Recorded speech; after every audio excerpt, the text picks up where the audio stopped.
I wrote Callie today in the Athletic, and I wrote it with a Y. First of all, is that what, like, will people around the building call you Callie? And if so, is it with a Y, with an I, two L's, one L? It is. The way I've spelled it is two L's and a Y. Nice. I have no idea if that's correct or not, but it seems to fit fine. Yeah, I don't. It's kind of how I've always gone by that. It almost kind of weirds me out when people call me by my first name. But a lot of people call me Coach Callie. That's one that happens a lot too. So, yeah, it all works for me. Your thoughts? Rex Road in a column. And I love Joe, and I think Joe is an exceptional writer. I think he's an exceptional writer. He wrote Callie in a column. Rex Road, what are you? You're better than that. Come on, man. All right, I got that off my chest. Do you feel better? A little bit. Courtesy of Nick Keiser for that one. Thank you. Thank you. Good job. We will hear from Nick Holtz when we come back because there's a couple of clips that I want you to hear because I heard a conspiracy theory that actually wasn't brought up by Jared. It was a texter, and I think I agree with the texter. Oh, no. And I want to see what you think. Okay. Also, you told before the show you would like to fight Trevor Maddich.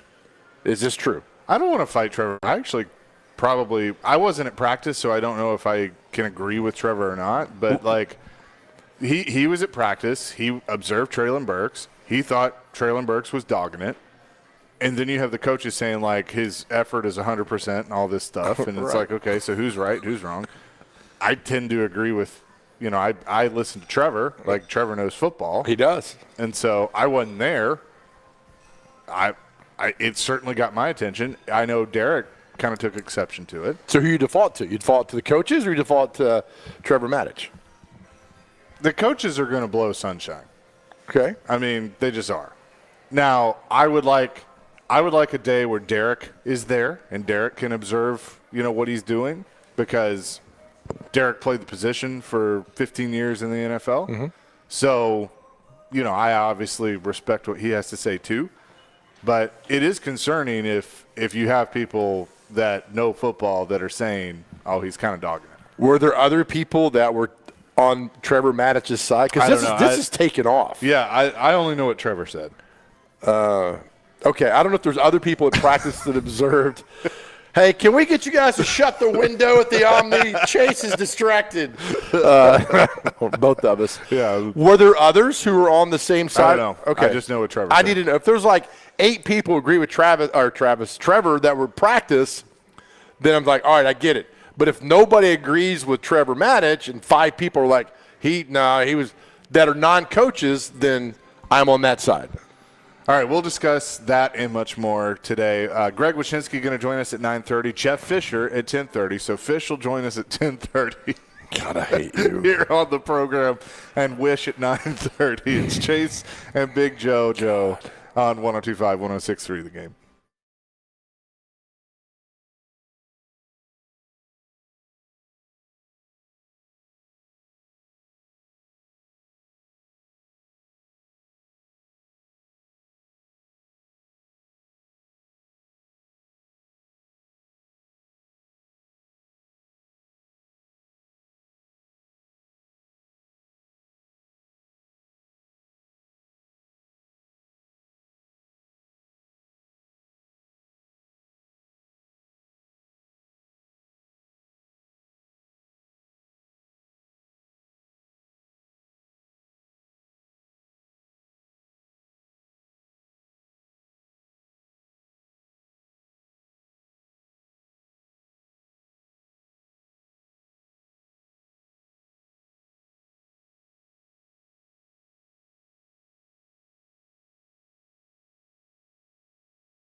Hey, sunshine. Sunshine. Sunshine. Hey, man, all that rubbing ain't gonna make them golden locks grow back no faster now. You know that, right? Sunshine. 102.5, 106.3 The Game. Sunshine. Such a great one. We're live today at the Omni Nashville Hotel at Kitchen Notes. Joe's about to go join Fanfare in a little bit and do his meet and greets. You're hosting some meet and greets, right? I am. I'm doing it at a place called The Jungle down here. Nice. And that's old school. For those that know, are like, what in the world are you talking about? With all that, I'm excited for this. Listen to this offensive coordinator that I don't want to hear from. Not now, but overall, like during the season, I don't want to hear from a guy who has no idea. I'm sorry, is not calling the plays. So okay. I don't get this. Why you're just like on this crusade here with him? Like he's still a very important part of the offense. Not calling the plays. Okay, that the head coaches call the plays now. Yeah. So why? I mean, listen. What? Okay. Why can't I hear from? I'd rather hear from Tracy Rocker. Okay. Than this guy who they've dubbed the OC, who's not calling plays. Offensive coordinator, you call plays. This guy doesn't call plays. He's just a quarterback coach. That's just an old school way of thinking. But No, all it's right, not. this is what I want you to listen. No, okay, go ahead. This is what I want you to listen to. So we talked about what Trevor said about Treylon Burks, right? Right. And Derek kind of defended that. Brian Callahan, said he was doing well and everything. Here was Nick Holtz yesterday on things Treylon Burks has done well and all about his effort. Now that you've got Treylon on the field and you've seen him, well, what are some things that he's done well, and then what are some areas for improvement? He has exceeded expectations so far, and I know, being a first-round pick, he's kind of like a hot-button issue a little bit with the media here. It seems like there's a lot of Treylon questions. He has been unbelievable. His work ethic every day has been awesome. He's, vertical speed, his size, his strength has showed up nonstop every day. And so he's made some plays down the field. We'd like to see him. He had one yesterday down the sideline. We'd like to see him reel in. And so that'd be one of those things of, hey, when the big plays are there, you got to make them. But he's done excellent for us, and he's really been versatile, being able to play inside and outside. So he's actually been rotating it at all three spots. And, a lot of times he's been running with the ones because guys aren't there. And, it's the offseason, so it's voluntary. So he's been doing a really nice job kind of plug and play in that standpoint. How would you categorize the effort that you've seen? I would say it's been excellent. He's been awesome. And attitude and effort for him would be A+ from us. A+. A+ attitude and effort. Although he ran down the field on the sideline and he dropped the ball, we want to see him make that catch. This is this is Dave Ramsey. It's like, don't use credit cards, pay cash, and your life will change. Well, you know what? I got to use credit cards because I don't have a lot of cash. Yeah, this is ridiculous with this Treylon Burks thing. And then he goes to say, he's running with the ones. Why is he running with the ones? Because the ones aren't there. Right. Right. By default, he's running with the ones. Stop this. Okay. Ridiculous. Let me take this a step further because, you kind of heard that, and I'm like, all right, there's a lot of, like, what do you want him to say? No coach is going to get up there and go. Why? I agree. Vrabel would to an extent. Like, Vrabel would call guys out. Okay. But, like, he's blowing sunshine. That's just what it is. It's sunshine and rainbows right now. But I think, and this is where the texter kind of pointed something out yesterday with Stillman and company, he has a little bit of a tell when he's maybe not telling the whole truth. And I think this is the right clip. He was asked about the offensive line. This was a little different.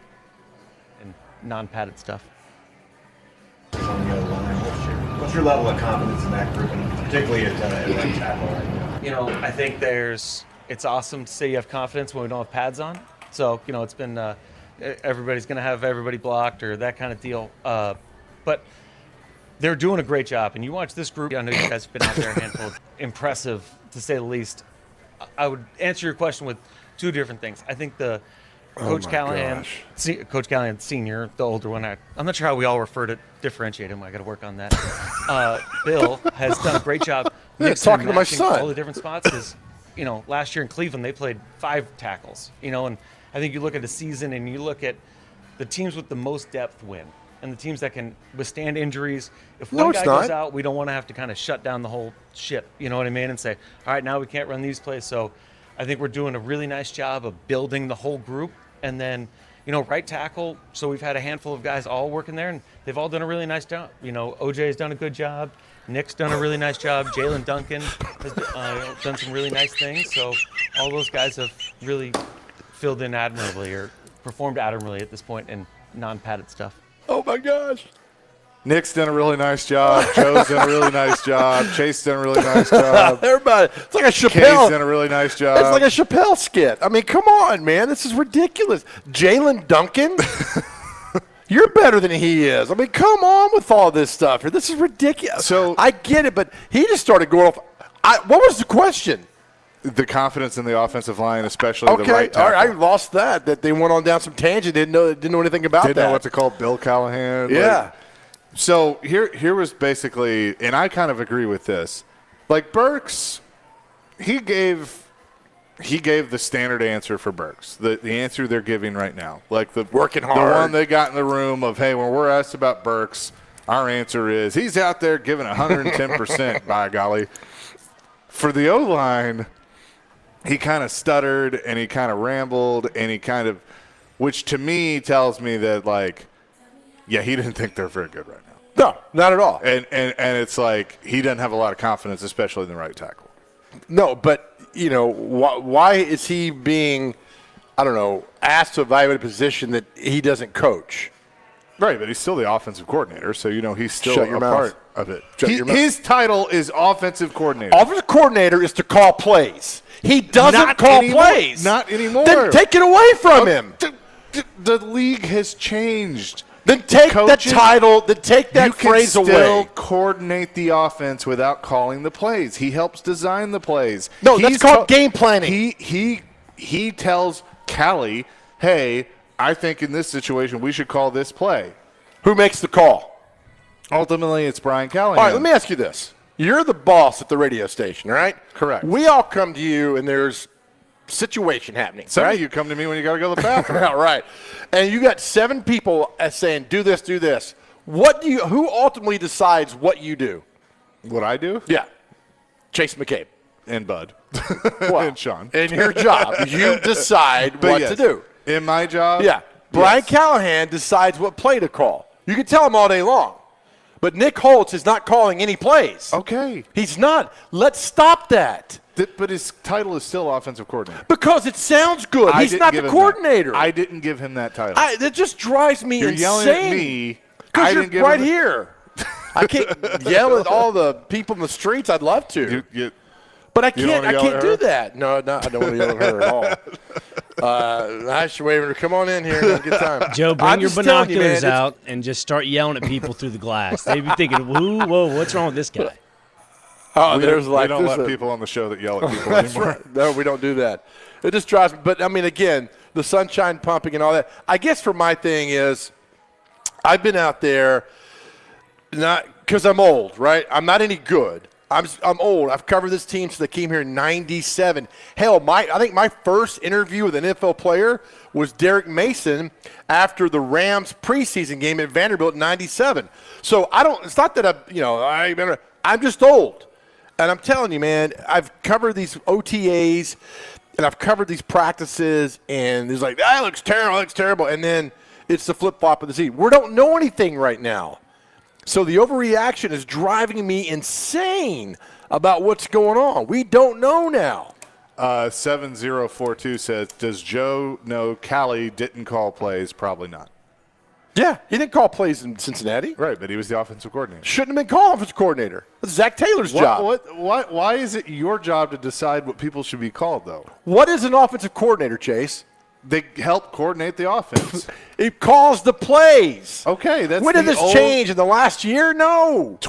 Call football coach up. A lot of these head from coaches, high school to pros, a coordinator calls plays. I know high school football coaches that are head coaches that call plays. Yeah, they're not called coordinators. Go ahead, it's head coach, right? Okay. Head coach. If But they off- still have an offensive coordinator. I know a lot of high school coaches and college coaches who let an offensive coordinator call the plays. That's their job. Take the title away from him. Hair Metal Henry says, start hurling those plates on the wall. Give me my turtles. Take the title away from him. Oh, man. 615-737-1025. That's our phone and text line over at WilsonCountyHyundai.com. Coming up next, we will chat with Greg Wyshynski from ESPN. The Stanley Cup Final is still a few days away. I don't know why we're waiting, but, it's still a few days away. But we'll get his thoughts on that matchup. Coming up next, Chasing Big Joe, 102.5, 106.3, The Game.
Chasing Big Joe, 102.5, 106.3 The Game. On this Thursday, we're live at Kitchen Notes at the Omni Nashville Hotel. The Stanley Cup Final. We got a few days still, but it'll get underway Saturday as the Edmonton Oilers take on the Florida Panthers for Lord Stanley's Cup. We say hello now to Greg Wyshynski of ESPN. And Greg, I'm going to be honest, and I know that your employer is carrying the Stanley Cup Final, but why do we have to wait so long, man? We've had a few days off. Let's get this thing going. Well, you forget the other part of it, which is my employer also covers the NBA final too. So I mean, we got to good point. We got to juggle a couple of balls here, spin a couple plates here. But it's funny, people have been so laser focused on how long the series is between Edmonton and Florida, and how it's going on until June 23rd or something if there's a Game 7. And I was like, yeah, this sucks. It's a really long series until I started to book travel between Fort Lauderdale and Edmonton. And I'm like, we need more days between these games. It is not easy to get from one place to another for this series. Let me tell you that. I thought people have just been obsessing over a certain viral Twitter video with an Oilers fan, but we won't get into that right now. If you know, you know. But just the general the general question of what do you think about this matchup? Because I do feel like we probably have the two best teams in the Cup final. For sure. And on that Oilers fan, look, if you're going to make an investment and you're proud of your investment, then, you want to, show your investment to people. That's all it is. Exactly. Exactly. No, this series is going to be interesting. I think it's a classic case of a team that is clearly better on paper in the Florida Panthers versus a team that might be playing better in the Edmonton Oilers. And by that I mean they've really figured out in the last round and a half how to play quality championship-level defense. They controlled play against the Dallas Stars in a way that I don't think a lot of people thought Edmonton could do. They're playing really well. And ever since they had that sort of reset in the Vancouver series when their starting goalie, Stuart Skinner, was benched for 2 games, he's been better, the team's been better, and they're really rolling into this final. I know that on paper it looks like a big kind of maybe like a mismatch, but I think it's a lot closer than some people are giving it credit for. Greg, when are you coming to Nashville next? I don't know, man. I hope soon, but I mean probably not until next season. Well, I was going to ask you, can you bring some bleach? Because some of these outfits for people wearing for the CMA Fest down here are going to make you sick to your stomach. Is the bleach for your eyes? Is that what you're? Yes, there are some outfits that people shouldn't be wearing down here. That you'll see. We'll send you a couple of pictures. Hey, a quick question. I want to know this, and obviously I'm not down there. Do people in South Florida care about hockey? That's a great question. So I think they've cared more since the Panthers have become relevant. And remember, this is now 3 years in a row that they've made the playoffs, and they've done okay in the playoffs. I mean, year one wasn't great, but they had a great regular season, and now it's 2 years in a row of making the Cup final. They've definitely expanded their fan base. They've definitely expanded the interest in the team. From a media standpoint, there's definitely been an uptick, but by no means, I'll say this. I don't think it's the hockey town that Tampa is. And Tampa's a really more mature fan base.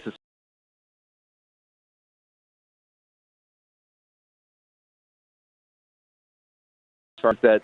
So Paul Maurice, the head coach of the Panthers, he is responsible for half of the playoff wins in franchise history for Florida, and he's only been there for 2 years. Isn't that insane?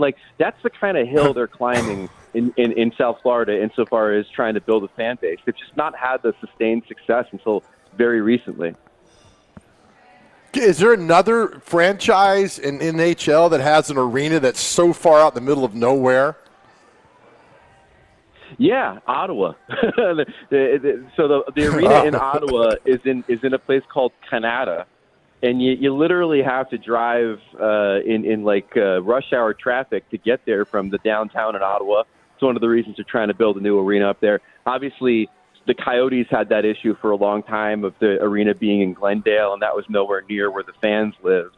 But in Florida's case, it's really weird. So, I mean, I've obviously spent a lot of time with the Panthers in the last couple of seasons, and from a media perspective, you can stay one of two places. You can stay on the beach in Fort Lauderdale, like where a lot of people want to stay. But there's also like these hotels near the arena, and what's basically separates the hotels from the arena is a giant shopping mall. So last year, I'm literally in like a suit and tie, going on TV, walking through the food court with a Sbarro, walking to the arena. It's a really weird vibe, but yeah, right. I mean, it's not a downtown arena in South Florida. Greg Wyshynski is with us from ESPN.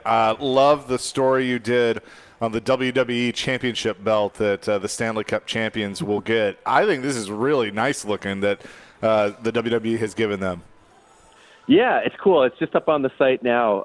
The WWE has in the past gifted championship belts to the winner of the major sports, the Stanley Cup champion, the NBA champion. This is now the first time that they've worked with the NHL in creating a hockey-specific belt. So not only do you win the Stanley Cup, you win a championship belt with the Stanley Cup on it. And actually, it's something that fans can buy a replica of in the NHL shop and the WWE shop, and I think it's on Fanatics as well. It's a really cool-looking belt that you can swap out the side plates for whoever wins the cup. And it's a neat keepsake. It's a fun history between the NHL and WWE championship belts. Like teams have used them for their player of the game in Chicago and Vancouver, and they obviously it's a big deal when they get the belt after the winning the championship from Triple H. He comes and sends the belt to them and stuff. But this is like the first official hockey-centric championship belt that they've made for the NHL. One non-Stanley Cup final question for you, because obviously now, and we've talked to you about this a little bit here in Nashville. It's like, okay, what's next? Not in the playoffs anymore. Are they going to acquire anybody? Martin Necas's name has been brought up quite a bit around here. When do you think we're going to see a resolution to that with Carolina on whether they decide to keep him or move him?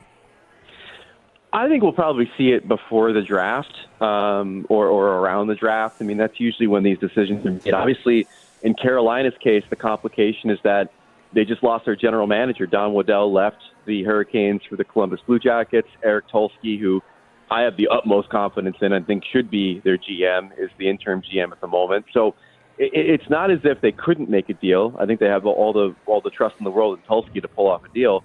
It's just that, if the process is in place to maybe find a new general manager and it ends up being somebody who's not there, should they have the opportunity to pull the trigger on a trade when it's somebody as important as Martin Necas? So, listen, he's a coveted player. I think he's one of these great offensive self-starters in the league. I know Vancouver's been thinking about him. Other teams have been thinking about him too. But he's an important offensive player for a team that sometimes is offensively challenged. So I'm interested to see what comes of all this trade talk with him and the Hurricanes. Greg, you had a tweet a couple hours ago about a new docuseries on the NHL on Amazon about this. I think it's great. I love when we get behind the curtain kind of things. I know Philip Forsberg is going to be on there. What could make this fun and unique and different from what we see in the NBA and the NFL with these hockey guys? It's easy. The NHL's got to get out of the way and let these guys cook. I mean, the producers of this show are the ones that made Drive to Survive on Netflix, and that's a show that had basically, F1's been always pretty popular, but it was that show that really made it super popular, right? And so that was a show in which they had unfettered access and showed the warts and all of the sport, and people really loved the human drama behind it. So, I've said for years, when the NHL first started working with HBO on those 24/7 shows for the Winter Classic, those shows were incredible. The fans still talk about the stuff that they saw on the Penguins and Capitals show, and Ilya Bryzgalov of the Flyers talking about space and all this stuff that we remember from those shows because the NHL. Right. Yeah, the NHL didn't really make those shows. HBO made those shows. So I know the NHL is obviously a part of this Amazon series. They're going to be a part of everything. But I hope that they kind of step back, get out of the way, and allow these filmmakers that are so good at this to really allow them to bring hockey through their own filter, through their own interpretation, and not just make it an arm of NHL PR. Going to be interesting for sure. Going to be a fun Stanley Cup final. Greg, appreciate it. Well, let's get who's going to win, Greg. Oh, yeah, who's going to win? You got a prediction? I got the Oilers in 6. I picked the Oilers before the season to win the Cup, so obviously I'm going to keep riding that horse. But I truly believe that they've figured out a thing or two about playoff hockey. And that combined with putting McDavid and Draisaitl in a position where they are 4 wins away from finally winning the Cup, it kind of reminds me of Nathan MacKinnon a couple of years ago, where he reached a point of utter disgust in losing, and I feel like McDavid and Draisaitl are there. I think they carry him. I think they win the Cup in 6. All right, going to be fun to watch for sure. Greg, appreciate it as always, my friend. Anytime. Thanks for having me. Absolutely. Greg Wyshynski, ESPN, joins us every Thursday at 9:30, presented by ESPN Bet Sportsbook. All right, we're not going to spend a lot of time on it, but today is D-Day. It's Yep. a very important day. So just on the text line, what do you think? And I know we did the movie thing yesterday, but today, what do you think is the greatest war movie of all time? 615-737-1025. In your eyes, in your minds, the greatest war movie of all time has today, 80 years ago today, a bunch of badass men stormed a beach and saved the world. Never forget. Never forget, indeed. 615-737-1025. Chasing Big Joe, 102.5, 106.3 The Game.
Chasing Big Joe, 102.5, 106.3 The Game. Live at the Omni Nashville Hotel at Kitchen Notes, as we are every Thursday. Purchase your tickets now for the Music City Grand Prix at Nashville Super Speedway. Friday, September 13th through Sunday, September 15th at musiccitygp.com. You can use the promo code GAME for a 20% discount now through June 16th. So be sure to check that out. Our question of the day is... because of D-Day today, what do you think is the greatest war movie of all time? All answers are accepted and fine. For me, there's two. They're tied at the top and both starring the same actor, Lee Marvin. The Dirty Dozen was, it still is, an amazing movie. And a movie with Mark Hamill in it and Lee Marvin called The Big Red One. Underrated movie, fantastic movie. Please watch if you've never seen it. Okay, so I'm going to give an underrated one that, I mean, look, it may not be the greatest of all time, but it's one of my favorites. I saw it when it